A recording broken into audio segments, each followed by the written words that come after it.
It has finally arrived, the 2022 Sierra refreshed, redesigned. This is the Denali trim level.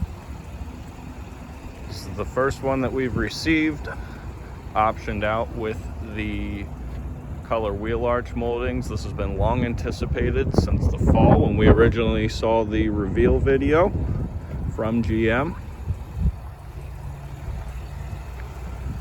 Diving on inside here, they've left it very similar to previous models, but with a lot of very nice, elegant touches, like the wood grain on all the door panels, a nice, more aluminum style grille cover for the speakers, rear heated seats, which it has been a long time since we have seen those buttons in the back seat of a vehicle due to constraints. Coming through, same as the rear with the wood grain on the door panels here. You have your Denali badging right here at the door handle, and then of course that massive cover for the speaker. Bose Premium, with this being the Denali.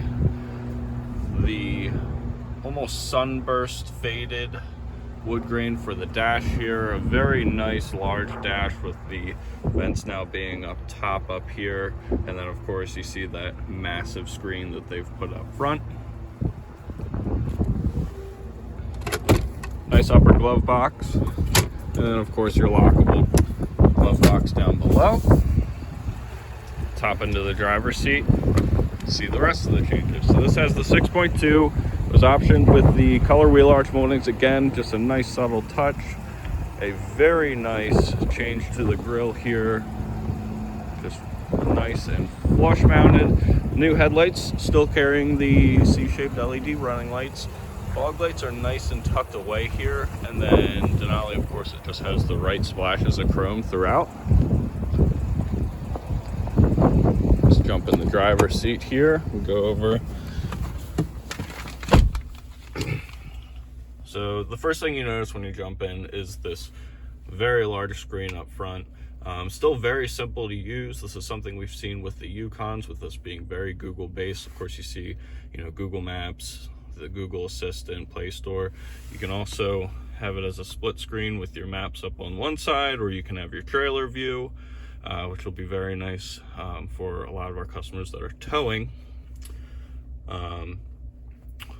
Of course, audio, your maps, everything has been laid out very simple to what we're used to with our cell phones. So I think that this is going to be a much more user-friendly layout, and of course much easier to navigate for how large the screen is.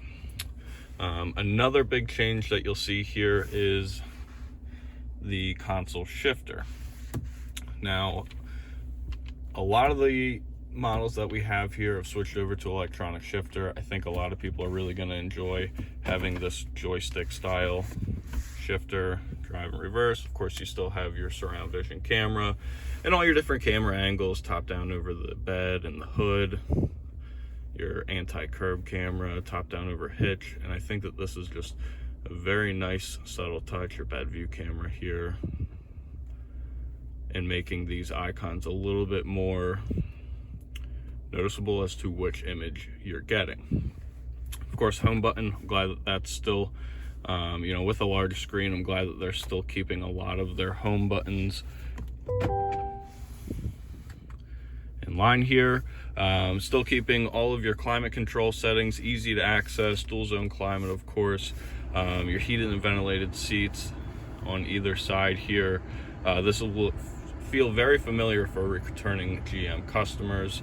The auto start, or the start button right up front up here. Of course, they've got rid of the console shifter, but they have added paddle shifters on either side while still keeping your volume and changing the songs or the radio stations on either side here. So much less distracting while driving still. And then of course, to continue with the screens, you can change your cluster screen here to any setup. This is the way it comes from the factory here, with the digital tach and speedometer on either side. Of course, this still has your heads-up display up front, and with the technology package you get the center rear camera mirror. Again, going across, very similar from the last one, so very familiar for returning customers. All of your safety settings, auto start stop, hill descent mode, and then the auto window down. And another nice little touch for our trailering customers is having the trailer brake controller right where it's easy to access. So if you ever do experience any sway, it's very easy to just grab your trailer brake controller. Wireless charging is set down in the console here. And then of course, keeping up with charging ports everywhere, the 110 outlet on one side and then your USBs on either side here.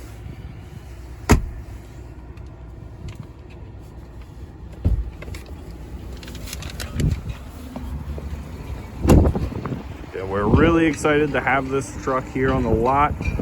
This was the first one that we received, and we are really enjoying the changes that they've made to this truck. It seems like it just came out not too long ago, and I think they knocked it out of the park with the refresh changes that they've made. So I hope you liked the video. Look forward to getting more of these in for you to experience.